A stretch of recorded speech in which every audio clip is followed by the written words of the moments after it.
یہ اللہ نے عزت عطا فرمائی تھی کہ عمر راستہ جس راستے سے جاتے ہیں شیطان راستہ چھوڑ جاتا ہے، راستہ بدل جاتا ہے۔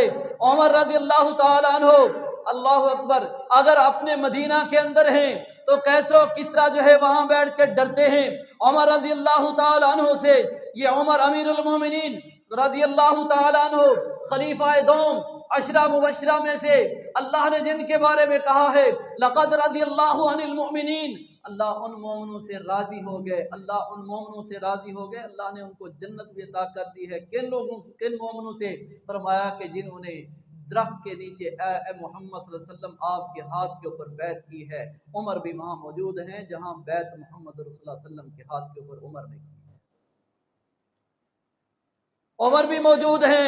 عمر ابن خطاب رضی اللہ تعالیٰ عنہ، رضی اللہ عنہم ورضوا عنہ، جن کے بارے میں فرمایا کہ اللہ ان سے راضی اور وہ اپنے اللہ سے راضی، یہی عمر رضی اللہ تعالیٰ عنہ ہیں۔ جب آپ صلی اللہ علیہ وسلم جو ہے باغ کے اندر بیٹھے ہیں، انصاری صحابی کے باغ کے اندر بیٹھے ہیں، تو آنے والے آیا، کہا کہ اللہ کے رسول آپ سے کوئی ملنا چاہتا ہے، کہا جو بھی آیا ہے اس کو بلاؤ اور اس کو جنت کی بشارت بھی دے دو۔ کون آئے ہیں؟ ابو بکر آئے ہیں۔ دوسری مرتبہ کہا پھر کوئی آیا ہے، کہا جو بھی آیا ہے اس کو کہو کہ رسول اللہ صلی اللہ علیہ وسلم تمہیں بلاتے بھی ہیں اور تمہیں جنت کی بشارت بھی دیتے ہیں۔ اور وہ کون ہے؟ امیر المومنین عمر رضی اللہ عنہ۔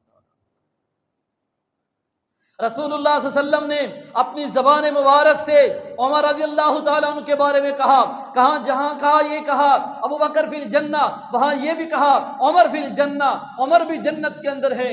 عمر، آخر کون سی ایسی وجہ تھی کہ عمر بھی جنتی ہیں؟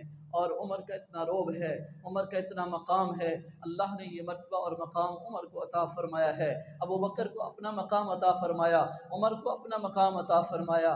طفیل دوسی رضی اللہ تعالیٰ عنہ صحابی ہیں، کہتے ہیں کہ میں نے دیکھا کہ ایک خاتون ہے جو مکہ کے اندر جو ہے وہ رہتی ہے، اس خاتون کے گھر کے اندر جو ہے کوئی بھی نہیں ہے، بوڑھی خاتون ہے، آنکھوں سے نابینی ہے اور وہ کچھ کر نہیں سکتی۔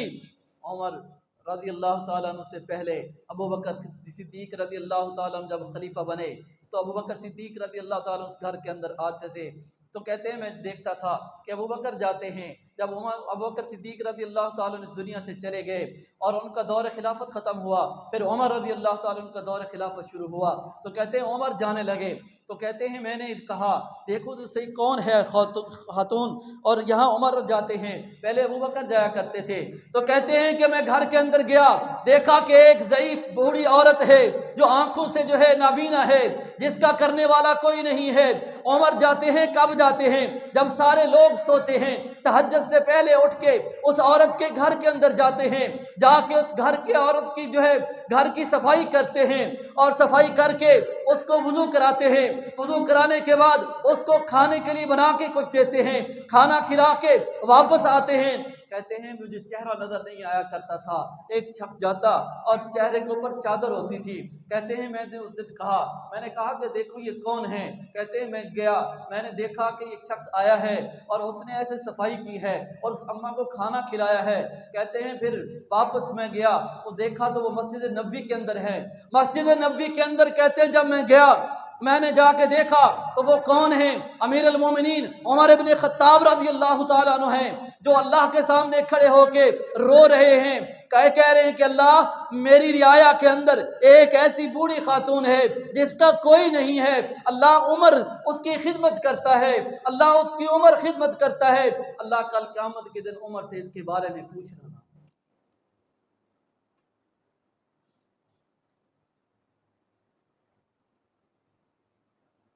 اللہ اکبر، امیر المومنین ہیں، ایک خاتون کے حوالے سے یہ بات کرتے ہیں کہ اللہ قیامت کے دن عمر سے پوچھنا نا۔ اور طفیل دوسی کہتے ہیں میں اس عورت کے پاس گیا، میں نے اس سے پوچھا کہ اماں تمہیں پتہ ہے تمہارے گھر کون آتے ہیں؟ کہا کہ بیٹا مجھے نہیں پتا، مجھے تو اتنا پتا ہے کہ آ کے میری صفائی کر جاتے ہیں اور مجھے نہلا جاتے ہیں، مجھے وضو کرا جاتے ہیں اور اس کے بعد جو ہے مجھے کھانا دے جاتے ہیں، مجھے نہیں پتا یہ کون آتے ہیں۔ عظمت ایسے نہیں ملی، جنتیں ایسی نہیں ملی، مقام ایسے نہیں ملے۔ اللہ اکبر۔ عمر ابن خطاب رضی اللہ تعالیٰ عنہ جہاں پہ اللہ نے اتنا روب اور دبدبہ عطا فرمایا تھا، وہاں عاجزی انکساری بھی انتہا کی عطا فرمائی تھی۔ عمر رضی اللہ تعالیٰ عنہ کے چند وہ واقعات جس کے اندر ان کی عاجزی اور ان کی انکساری جو ہے، اللہ کا ڈر اور خوف جو ہے وہ دیکھا جا سکتا ہے۔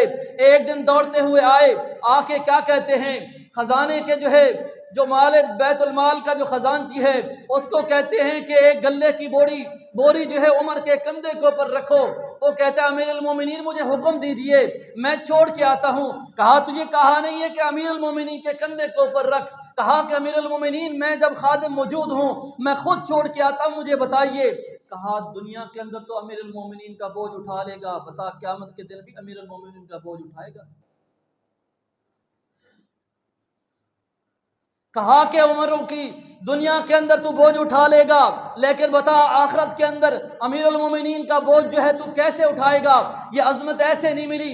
امیر المومنین اپنے کندھے کے اوپر وہ گلے کی بوری اٹھاتے ہیں اور جا کے وہاں دے کے آتے ہیں جہاں ضرورت ہوتی ہے۔ جو رات کو گشت کرتے ہوئے جب دیکھتے ہیں کہ کون گھر والا جو بھوکا ہے، رات کو بھوکا سویا ہے، یہ نہ ہو کل قیامت کے دن امیر المومنین سے پوچھا جائے امیر المومنین تیرے دور حکومت کے اندر فلاں گھر والے جو ہے وہ کیا سوئے تھے، بھوکے رات کو سوئے تھے، عمر اس کا جواب دو۔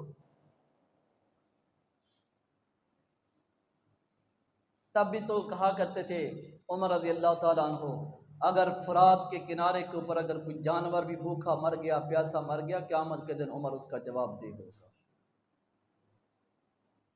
آپ تو پرواہ نہیں ہے حکمرانوں کو۔